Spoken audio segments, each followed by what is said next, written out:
മലയാളികളുടെ ഇഷ്ടനടനാണ് നന്ദു എന്നറിയപ്പെടുന്ന നന്ദുലാൽ മൂർത്തി.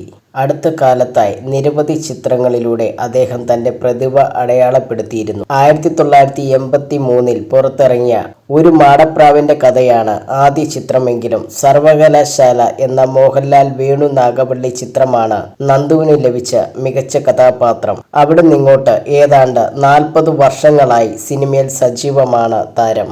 ഈ അടുത്ത കാലത്ത് നെഗറ്റീവ് ടച്ചുള്ള വേഷങ്ങളിലൂടെയും സ്വഭാവ വേഷങ്ങളിലൂടെയും നന്ദു കയ്യടി നേടിയിരുന്നു. രഞ്ജിത്ത് സംവിധാനം ചെയ്ത സ്പിരിറ്റ് എന്ന ചിത്രത്തിലെ പ്ലംബർ മണിയൻ എന്ന കഥാപാത്രം ഈ കൂട്ടത്തിൽ ഏറെ ശ്രദ്ധ നേടിയിരുന്നു. തുടക്കകാലം മുതൽ മോഹൻലാലിനൊപ്പം ഒട്ടേറെ സിനിമകളിൽ വേഷമിടാൻ നന്ദുവിന് കഴിഞ്ഞിരുന്നു.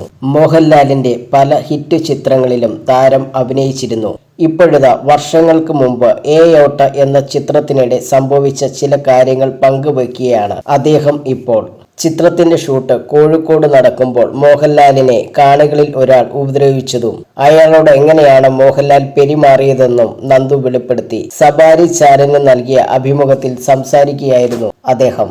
ഓട്ടോയുടെ സെറ്റിൽ വെച്ചാണ് ഞാൻ ആദ്യമായി AC കാറിൽ കയറുന്നത്.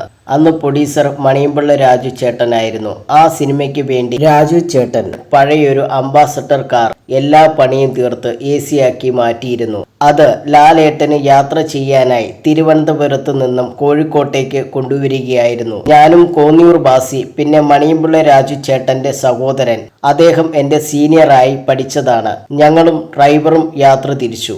ഞങ്ങൾ ആരും തന്നെ ഇതുവരെ ബൈ റോഡ് തിരുവനന്തപുരത്ത് നിന്നും കോഴിക്കോട്ടേക്ക് പോയിട്ടില്ലായിരുന്നു. ഞങ്ങൾ ഇങ്ങനെ പോവുകയായിരുന്നു. ഉച്ചയായിരുന്നു. അവിടെ നിന്നും തിരിക്കാൻ രാത്രി എവിടെ നിന്നോ കാപ്പിയൊക്കെ കഴിച്ചു വീണ്ടും യാത്ര തുടരുകയാണ്. കോഴിക്കോട്ടെത്തണം എങ്കിൽ 11 മണിയൊക്കെ ആകുമെന്ന് വിചാരിച്ചിരുന്നു. റോഡിൽ ഭയങ്കര ഇരുട്ടായിരുന്നു. ഫ്രണ്ടിൽ ഒരു ലോറി ഉണ്ടായിരുന്നു. കുറെ ദൂരം പോയപ്പോൾ ആ ലോറിക്കാരൻ ചവിട്ടി നിർത്തി. ഒന്നും കാണാൻ പറ്റുന്നുണ്ടായിരുന്നില്ല. മുഴുവൻ ഇരുട്ടാണ്. ആകെയുള്ളത് ലോറിയുടെ 2 ഹെഡ്ലൈറ്റ് മാത്രം. ഞങ്ങളുടെ ഡ്രൈവർ ഇങ്ങനെ ഹോൺ അടിച്ചുകൊണ്ടിരുന്നു. പെട്ടെന്ന് ഡ്രൈവർക്ക് ടെൻഷൻ.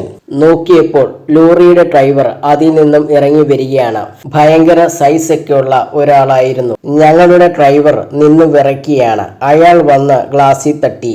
ഞങ്ങൾ AC-യിൽ ഗമയിൽ ഇരിക്കുകയാണ്. എന്താണെന്ന് ചോദിച്ചു അയാൾ. അപ്പോൾ ഞങ്ങൾ പറഞ്ഞു മുന്നോട്ടെടുക്കുന്നില്ലേ എന്ന്. മുന്നോട്ട് പോയിട്ട് നിങ്ങൾ റെയിൽവേ ക്രോസ് ഇടിച്ച് തകർത്തിട്ട് മുന്നോട്ട് പോകുമോ എന്നാണ് ചോദിച്ചത്. ശരിക്കും ഞങ്ങൾ എല്ലാവരും ചിരിച്ചുപോയി. വെളിച്ചം ഇല്ലാത്തതിനാൽ മുന്നിലുള്ളതൊന്നും കാണുന്നുണ്ടായിരുന്നില്ല. ഇപ്പോൾ ഒറ്റപ്പാലത്ത് റെയിൽവേ ക്രോസ് ഒക്കെ മാറി ബൈപ്പാസ് വന്നു. ഇപ്പോഴും അവിടെ പോകുമ്പോൾ ആ വഴി കടന്നു പോകുമ്പോഴും ഈ സംഭവമാണ് ആദ്യം മനസ്സിൽ ഓർമ്മ വരാറുള്ളത്. ആ സെറ്റിൽ വെച്ചാണ് മറ്റൊരു സംഭവം ഉണ്ടായത്. കോഴിക്കോട് തളി ക്ഷേത്രത്തിൽ വെച്ച് ഷൂട്ട് നടക്കുകയായിരുന്നു. ലാലേട്ടനും രേഖയുമാണ് ഉള്ളത്. ഷൂട്ട് കഴിഞ്ഞ് അവരെ കൊണ്ടുപോകാൻ നമ്മുടെ കാർ പുറത്തുണ്ട്. പക്ഷേ ഒരു രക്ഷയുമില്ലാത്ത വിധത്തിൽ ജനസാഗരം ആയിരുന്നു അവിടെ. അതിനിടയിൽ എങ്ങനെയൊക്കെയോ ഇവരെ കാറിൽ കയറ്റി.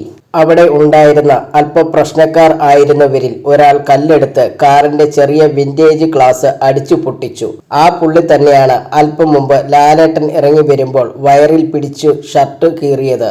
ലാലേട്ടനും രേഖയും പോയ സമയം അവിടെ പ്രൊഡക്ഷൻ മാനേജർ മോഹനേട്ടനും കുറച്ചു പേരും കാറിൽ പെട്ടെന്ന് അയാളെ പിടിച്ചു കയറ്റി. ഞാനും ആ കാറിൽ കയറി. അവരെല്ലാം ചേർന്ന് ആ പുള്ളിയെ അടിച്ചു പരിപ്പാക്കി.